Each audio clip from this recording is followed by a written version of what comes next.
Alden, we can't be late. Nakakahiya sa kanila. Napakunot ang noo ko sa sinabi ni Dad pero tumango na lang ako na parang walang pakialam. We are meeting someone today that I did not know.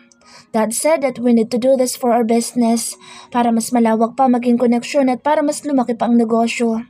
And because I am handling all our companies, I need to go with them.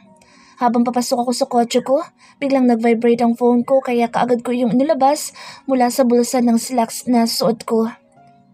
Alden, where are you? I missed you. Wala sa sarili ko napangiti sa nabasa. My clingy girlfriend, Michelle, is turning into a baby. Nakangiti ko siyang nareplyan bago ko tuluyang pumasok sa kotse ko para mag-drive. Hindi nagtagal, nakarating kami sa isang mamahali na Filipino restaurant. I silently followed my parents who's walking elegantly towards the restaurant. Napakurap ako ng mariinang makita na parang excited si Mom at si Dad naman ay parang casual lang. Dad chose the 6-seater table at the very corner of the restaurant. Dad, we can just get a private room. Suggest ko pero umiling lang siya kaya nagibit-balikat na lang ako. I slowly rolled my eyes around this huge restaurant. Hindi masyadong crowded. Everybody was elegant. This restaurant is for rich people, just like us. After a couple of minutes, a man and a woman approached us. Mom and Dad immediately stood up and greeted them, so I also stood up thinking that they are the one that we were waiting for. They are my parents' age, but they look so young. The guy shook my hand and I slightly shut my brows because he's staring at me intently. This is your son? Albert? Malamig na tanong niya kay Daddy kaya mas lalo ako nagtaka. What about me being my dad's son? Good morning, sir. Ma'am, I am Alden. Nice to meet you. Casual na bati ko. The woman seemed so nice because she smiled at me but the guy isn't. I don't care though. Tamad akong umupo nang umupo din sila. Mom and Dad immediately asked some questions that I can't relate to. Why am I even here? So where's your daughter? Biglang tanong ni Mommy sa babae kaya ako kuryosong napatingin din. The woman slightly looked at her gold wristwatch before laughing elegantly. She'll be here any minute from now. She did some errands. Napakunot ang noo ko noon pero hindi na lang ako sumali sa usapan nila. I am bored as hell. Akala ko business partners ang pinunta namin pero mali ako. They are talking about family stuff like that, which is nothing interesting for me. Here she is. Dahil sa sobrang curious ko, pati ako'y napatingin sa itunurong babae. I don't know what's with me but when I saw a woman wearing a simple white dress on her knee level, I suddenly forgot where am I. Parang biglang tumigil ang mundo ko. And she is smiling from ear to ear. And that is a shit. Iha. Nang makalapit siya, mas lalo ko nawala sa sarili. Siya ba? Siya ba na may matamis na amoy na hindi masakit sa ilong? Hey po, I'm sorry I'm late. Shit, is that her voice? Too angelic and soft. I was so shocked while everyone was just acting like nothing was wrong. When the woman smiled at me, I immediately avoided her gaze for some reason. Son, this is Amber. Amber, meet Alden. My mom said but the girl just nodded like she's not interested. Nanliit ang mga mata ko sa inis at hindi ko na naiwasan pang titigan ang mukha niya. She's just sitting in my front, so I could clearly see her face. She's not wearing any makeup. Her lips were pink, and I don't know if it's natural or not, but it looks natural. Her long lashes, pointed nose, and clear fair skin. She's beautiful. I mean, she's not bad. Hindi maalis ang ngiti sa mga labi niya, but I chuckled sarcastically when I saw her smiling at every guy inside of this restaurant. Mabilis akong nawala ng gana. I don't like her. My girlfriend is more beautiful. When her parents announced that we're getting married, I saw her get shocked. Nalaki ang mga mata niya na parang hindi alam ang gagawin. Napangisi ako. I don't like it either. I murmured, but no one heard me. Alden, biglang tawag ni Dad sa akin at hindi ko alam kung bakit bigla akong tumango kahit kayang-kaya ko naman na tumanggi. Well, it's for business. I will do everything for business. Kasi lang naman, we can get a divorce after.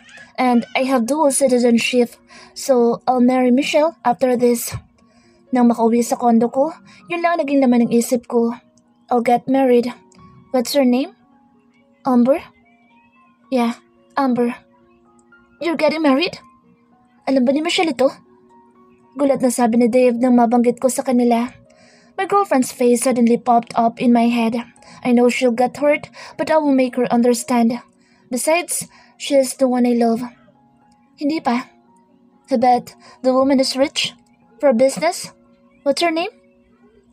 Miko asked, so I gently sipped on my beer before answering. Amber. Amber? I tried to remember their mentioned surname. Galvez, I said, and when they heard, they all got their phone and started to type something. Napakunot ang noo ko lalo na kay Chris na parang nakakabakla ang kasabikan. Nang sabay-sabay silang suminghap, doon ako nakaramdam ng kakaibang inis. What's with these assholes? Amber Galvez? Nakangising tanong ni Dave habang nakatitig sa phone niya kaya wala sa sarili akong lumipat ng upuan para tumabi sa kanya.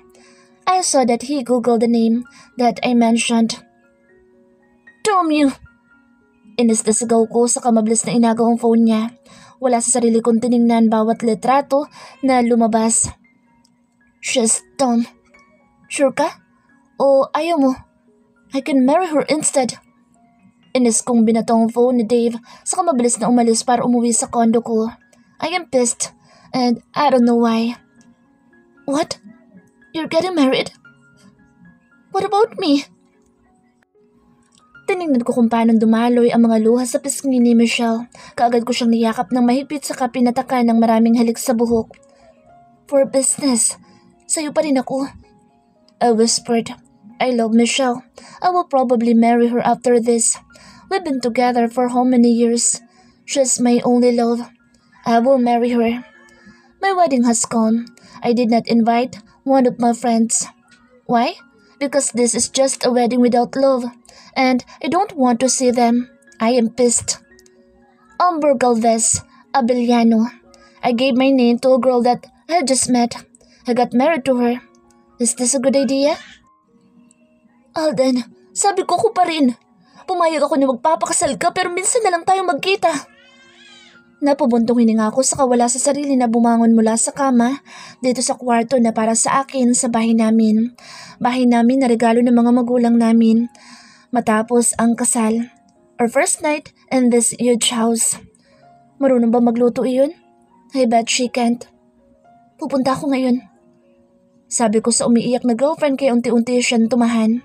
Sa paglabas ko ng room ko, kagad ko nakita ang asawa ko na akmang papasok din sa kwarto na para sa kanya. Wala sa sariling napakunot ang noo ko nang makita ang panlalaki ng mga mata niya. Where are you going? She asked using her soft voice. Imbes na sagutin siya, pinili ko na lang na umalis nang walang kahit na anong sinasabi. My heart suddenly went wild while walking. I suddenly think about going back but I won't. Pagkarating ko sa kondo ni Michelle, kaagad niya ako sinalubong ng nakakapasong halik. He immediately kissed her back with the same intensity. But when I closed my eyes to savor the moment, a familiar beautiful face popped up in my head, which I don't like. I have a girlfriend. Malamig na sabi ko 1 linggo ang nakaraan matapos ang kasal. Napaawa ang mga labi niya kaya hindi ko mapigilan na mapatingin doon. I love Michelle. Mahal na mahal ko siya. Mahal ko siya. I want to marry her. I want to make love to her every night. Michelle must carry my name. Maybe I need to file a divorce. Pero ganoon na lang ang takot na naramdaman ko nang makita siyang may hawak na maleta kinaumagahan. She'll leave me? Ayaw na niya sa akin? She will get me out of her life? She signed the divorce paper. Maybe it is. May mga tanong sa utak ko pero hindi ko magawang isatinig. Her eyes were full of tears. Gusto ko siyang pigilan pero hindi ko magawa. I was hurting inside. My heart is slowly breaking into pieces. I don't want her to leave me. I love you so much. Please take care of yourself. Those were the exact words she said before she left. Nilunod ko ang sarili ko sa alak. I can't stop crying while thinking that she really left me. My wife left me. Damn this! I shouted, and I threw the shot glass that I was holding. Nagkatinginan ang tatlo kong kaibigan na tahimik lang na nakatingin sa akin. Patuloy na tumutulo ang mga luha sa mga mata ko at halos hindi ko na makita ang mga nasa paligid. I'm too drunk and heartbroken. That's what you get. Mabilis kong sinuntok sa Dave nang sinabi niya iyon, pero dahil sa kalasingan ko, ako rin ang natumba sa malamig na sahig ng bar. Damn you! I managed to shout despite being drunk. Tanggapin mo na lang kasi kasalanan mo din naman. Natigilan ako. Kasalanan ko. Yes, I admit that it's my fault. Kasalanan ko talaga. Kasalanan ko. I don't deserve Amber. She's too precious for a devil like me. Amber's not in the country. Stop it. I will never accept any girl, Alden. I will never. Galit na sabi ni Mommy nang bisitahin niya ako sa bahay. Mom, fix yourself. Nakakaawa ka. Hindi ko alam kung susuportahan ba kita o hindi. Ayusin mo sarili mo. Sinayang mo. Sinayang mo si Amber. Muli na naman bumalik sa isip ko ang mga ngiti ng asawa ko. Asawa? No. Her dad withdrew his shares from our company. He processed the divorce. We are no longer husband and wife.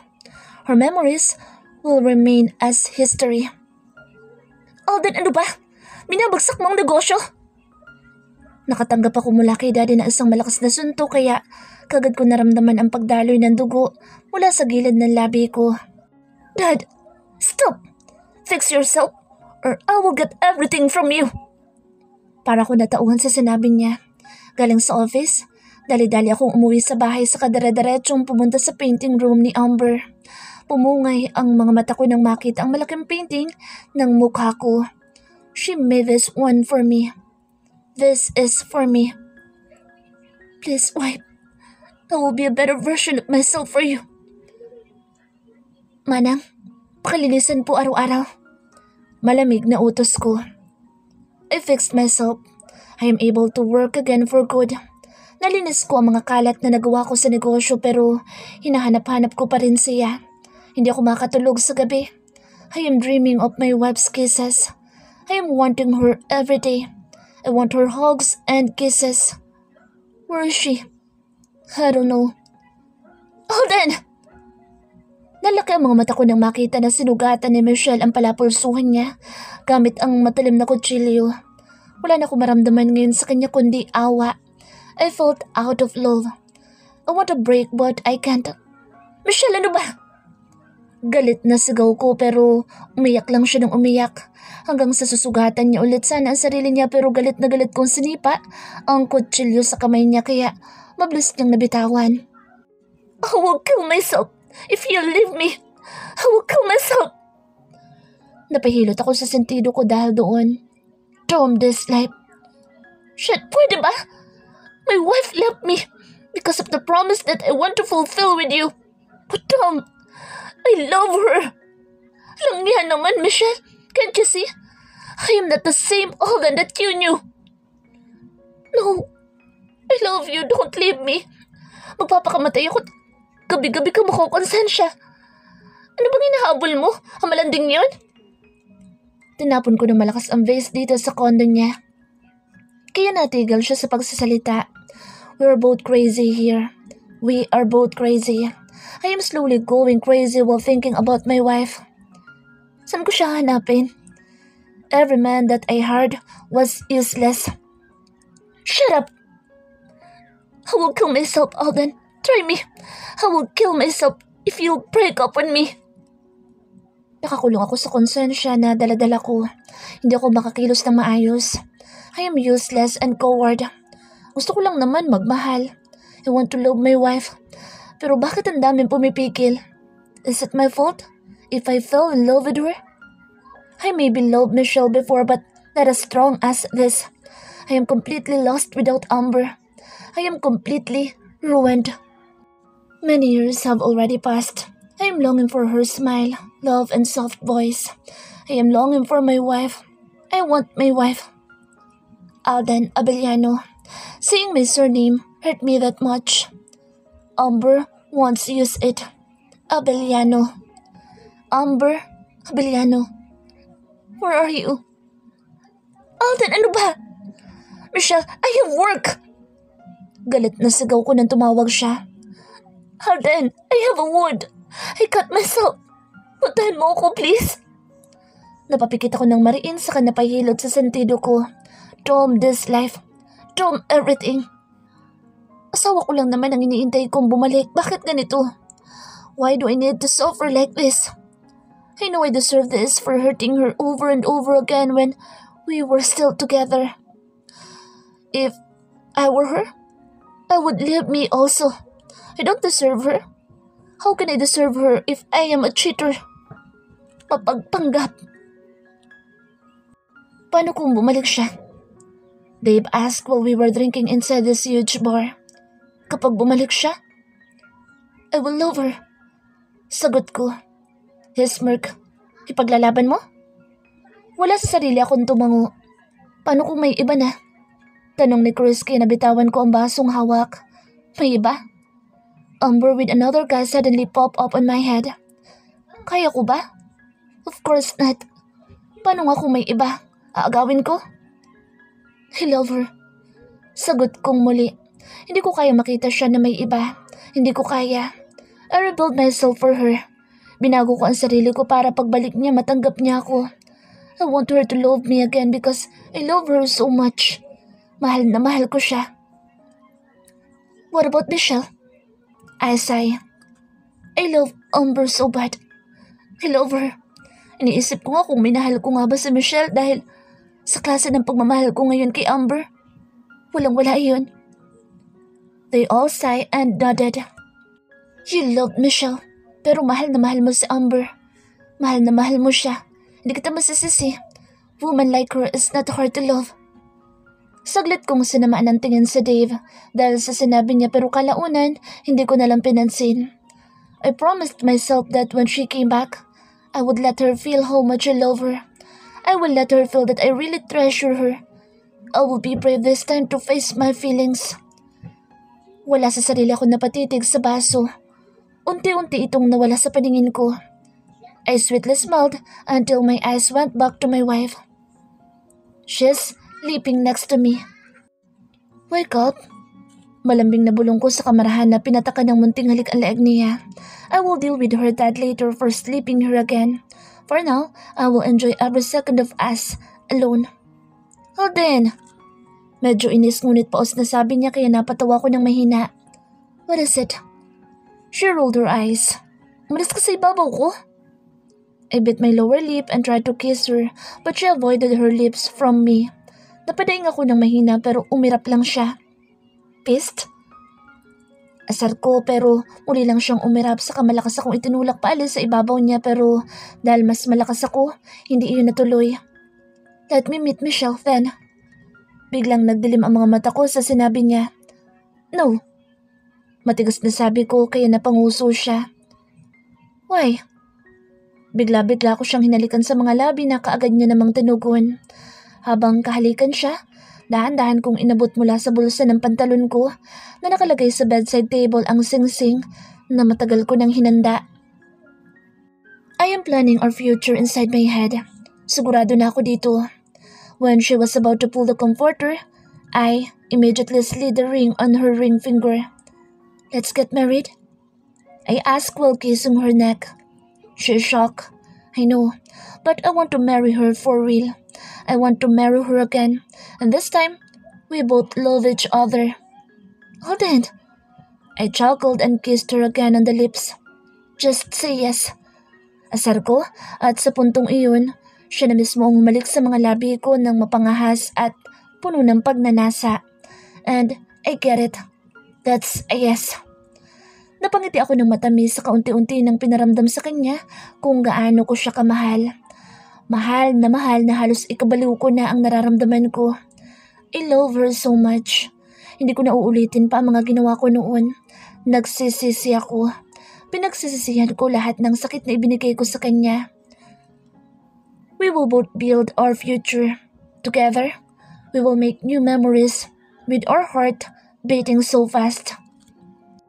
We made love on her bed, bathroom, and in every corner of her room here in their mansion. I made her feel how much I love her. You think Thea is awake? Tanong niya habang yakap-yakap ko siya sa kama. We're still naked. He can't get enough of her. I still want more. Sana hindi pa. Natatawang sagot ko sa muli siyang hinalikan sa leeg. Alden, I'm sore. Nakangusong reklamo niya kaya napalunok ako. But I want more. Sagot ko kaya biglang dumaan ang init ng pagnanasa sa mga mata niya. Our lips were about to meet when a strong knock stopped us. Was that Thea? Gulat na tanong niya kaya napadaing ako bago nagkibit balikat. Mommy? Daddy? Let me in! Pareho kaming tumawa ng mahina sa kadali-dali ng nagsuot ng damit para pagbuksan ng prinsesa na naghihintay sa labas. Good morning, baby. Nakangiting bati ko nang naabutan ko siya na nakasimangot sa labas. Daddy, what took you so long? I laughed and kissed her forehead. Sorry, we are making your little brother. Kaagad na nalaki ang mga mata niya sa kanapatalon pa ng mahina. Really? Can I see him, then? No. Mommy, where's my little brother? Dad said that you made it with him.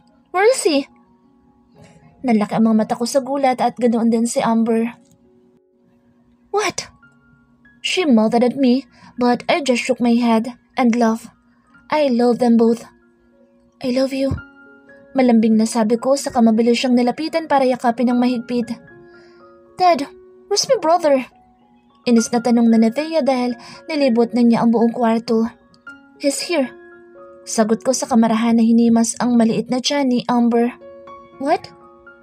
No. Angal nito pero hinalikan ko lang sa pisngi ng marahan. Meron na yan.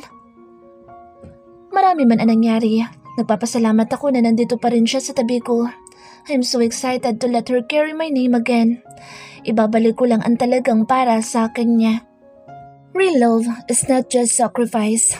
It's about always finding the perfect reason to sacrifice anything for another person's happiness. It's consistent selflessness.